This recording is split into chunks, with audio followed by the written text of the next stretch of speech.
Inspired by the last talker, I'm going to have a little song about internet porn. No, just kidding. The widespread use of internet porn is one of the fastest moving, most global experiments ever unconsciously conducted. Nearly every young guy with an internet access becomes an eager test subject. Canadian researcher Simon Lajeunesse found that most boys seek pornography by age 10, driven by a brain that is suddenly fascinated by sex. Now, users perceive internet porn as far more compelling than porn of the past. Why is that? Unending novelty. In this Australian experiment, it's not mere nudity, but novelty that gets arousal skyrocketing. Subjects watch 22 porn displays. See that spike? That's where the researchers switched to porn the guys hadn't seen before. What happened? Their erections and their brains fired up. Why all the excitement?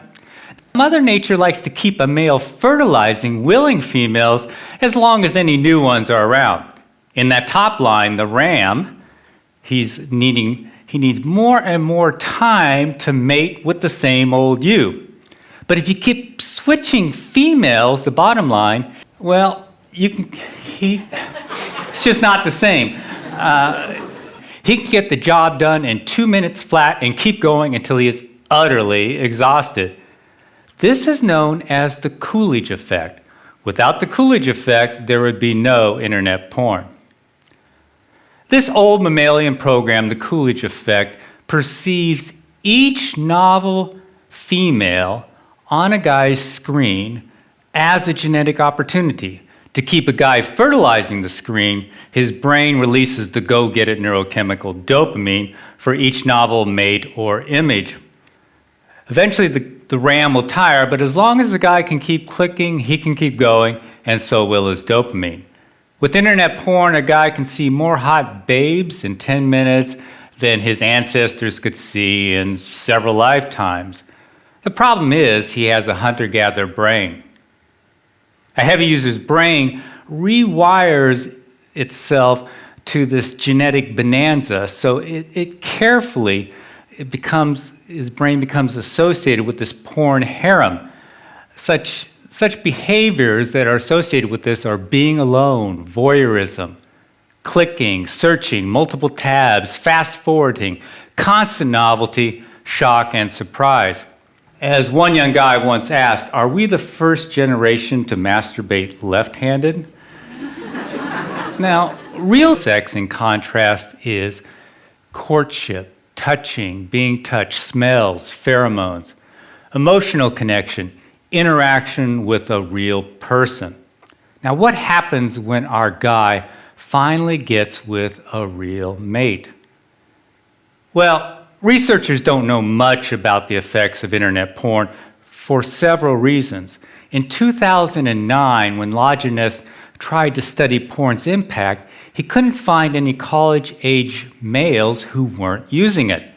So the first serious dilemma is that studies have no control groups. Now, this creates a huge blind spot. Imagine if all guys started smoking at age 10 and there were no groups that didn't. We would think that lung cancer is normal for all guys. Undaunted by his lack of non-users, Lajeunesse asked 20 male students, is internet porn affecting you or your attitudes towards women? Their answer, nah, I don't think so. But they've been using it for about a decade then, pretty much nonstop. This is like asking a fish what it thinks about water. Which brings us to a second problem. Now, researchers haven't asked porn users about the symptoms Zimbardo described in The Demise of Guys. Arousal addiction symptoms are easily mistaken for such things as ADHD, social anxiety, depression, concentration problems, performance anxiety, OCD, and a host of others. Now, healthcare providers often assume that these conditions are primary, perhaps the cause of addiction, but never really the result of an addiction. As a consequence, they often medicate these guys without really inquiring about if they have an internet addiction. So guys never realized that they could overcome these symptoms simply by changing their behavior. Now, the third problem is it's hard to believe that sexual activity can cause addiction because sex is healthy. But internet porn is not sex. Internet porn is as different from real sex as today's video games are from checkers. Watching a screen full of naked body parts won't automatically protect one from arousal addiction. In this Dutch study, here's the title, they found that, in fact, of all activities on the internet, porn has the most potential to become addictive. Here's why. This ancient program, the reward circuit, evolved to drive us towards natural rewards, such as sex, bonding, and food.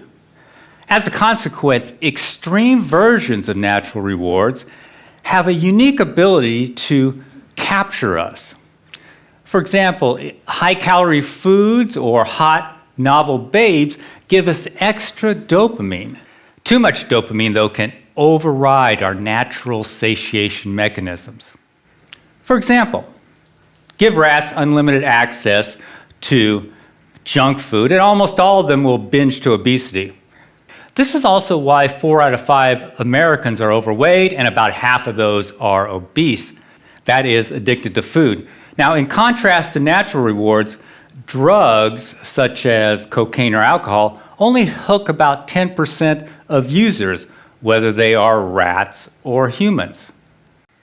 This binge mechanism for food or sex was once an evolutionary advantage. In essence, it is getting it while the getting is good. Now, you can think of wolves packing away 20 pounds of meat per kill, or it's mating season and you're the alpha male. What if mating season never ends? All those hits of dopamine can tell your brain to do 2 things. First, they say, man, you have hit the evolutionary jackpot. Second, they kick in a molecular switch called delta phos-B. I know it's a fancy word, but dopamine kicks in delta phos-B, and that starts to accumulate in the brain's reward circuit. Now, with excess chronic consumption of drugs or natural rewards, this buildup of delta phos-B starts to alter the brain and promotes a cycle of binging and craving. If the binging continues, the delta phos-B builds up and it can lead to brain changes seen in all addicts. So the dominoes are excess consumption, excess dopamine, delta phos-B, brain changes. One of the first changes is a numb pleasure response. It kicks in, and so everyday pleasures really don't satisfy a porn addict. At the same time, other physical changes in the brain make the brain hyperreactive to porn. Everything else in the porn user's life is sort of boring, but porn is super exciting. Finally, his willpower erodes as his frontal cortex changes. I can't emphasize this enough. All addictions share these same brain changes and the same molecular switch that kicks them in, delta phos-B. Now, scientists have used brain scans to measure these changes in drug addicts. Up here, these scans show a reduced pleasure response in drug addicts. These and several other changes have also been seen in gambling addicts, food addicts, very recently in video game addicts, and now in internet addicts. I apologize for filling up this slide with brain studies. Just notice the dates, but I want you to know that they exist. So far, all brain research points in only one direction. Constant novelty at a click can cause addiction. Now, we know this because when scientists examined former internet addicts, they found that these brain changes were reversing themselves. Unfortunately, none of these studies isolate porn users, but they do include them. Here's the game changer. At last, we have a group of guys who are no longer using internet porn. That's right, heavy users are voluntarily giving it up by the thousands. These guys are the missing control group in the great porn experiment. They're showing experts what changing one single variable can do. I call it the resurrection of guys, as opposed to the demise of guys. Now, before I continue, you probably want to know why any porn-loving guy in his right mind would give it up. 2 words: erectile dysfunction. Internet porn is killing young men's sexual performance. Now, Zimbardo said young guys are flaming out with women. This survey by Italian neurologists confirms what we have witnessed over the last few years. Now, sexual enhancement drugs often stop working for these guys if they ever did, because the problem isn't below the belt where Viagra works, nor is the problem really psychological. It's due to physical changes in the brain, those addiction-related changes. Their numb brains are sending weaker and weaker signals to their bananas. As Dr. Foresta says, it starts with lower reactions to porn sites, then there is a general drop in libido, and in the end, it becomes impossible to get an erection. There are 3 takeaways from this. First, Foresta is describing a classic addiction process, gradual desensitization. Second, internet porn is qualitatively different from Playboy. Widespread youthful ED has never been seen before. And finally, ED is often the only symptom that gets these guys' attention. The question is, what less obvious symptoms are they missing? Most don't figure that out until after they quit. Here's a guy in his late 20s. I've been to psychologists and psychiatrists for the last 8 years, have been diagnosed with depression, severe social anxiety, severe memory impairment, and a few others. Have tried Effexor, Ritalin, Xanax, Paxil, dropped out of 2 different colleges, been fired twice, used pot to calm my social anxiety. I've been approached by quite a few women, I guess due to my looks and status, but they quickly flew away due to my incredible weirdness. I've been a hardcore porn addict since age 14. For the last 2 years, I've been experimenting and finally realized that porn was an issue. I stopped it completely 2 months ago. It has been very difficult, but so far incredibly worth it. I've since quit my remaining medication. My anxiety is non-existent. My memory and focus are sharper than they've ever been. I feel like a huge chick magnet and my ED is gone too. I seriously think I had a rebirth, a second chance at life. This is why pockets of guys are appearing all over the web, bodybuilding sites, sports sites, pickup artist sites, wherever men congregate. In essence, they are seeking a neurochemical rebirth.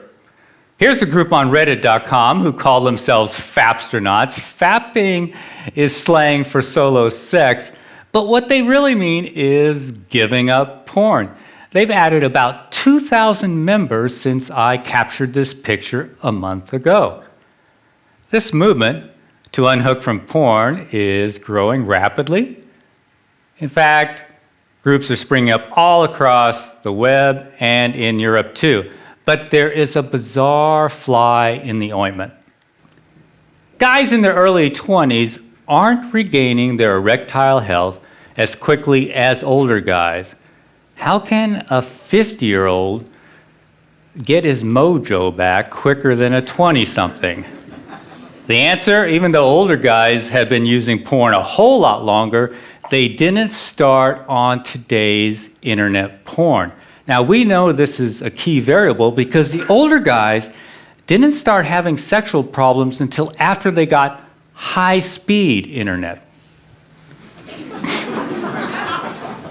Now, today's young teens start on high-speed internet when their brains are at their peak of dopamine production and neuroplasticity. This is also when they are most vulnerable to addiction, but there's another risk. By adulthood, teens strengthen heavily used circuits and prune back unused ones.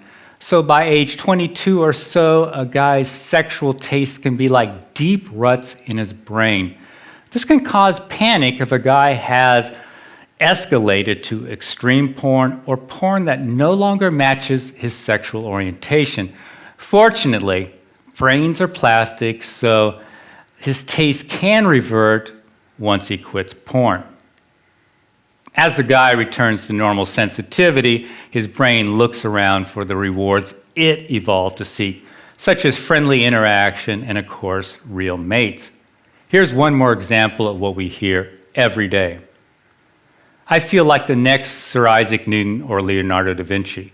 Since I quit a month ago, I've literally started a business, taken up piano, been studying French every day, been programming, drawing, writing, started managing my finances, and I have more awesome ideas than I know what to do with.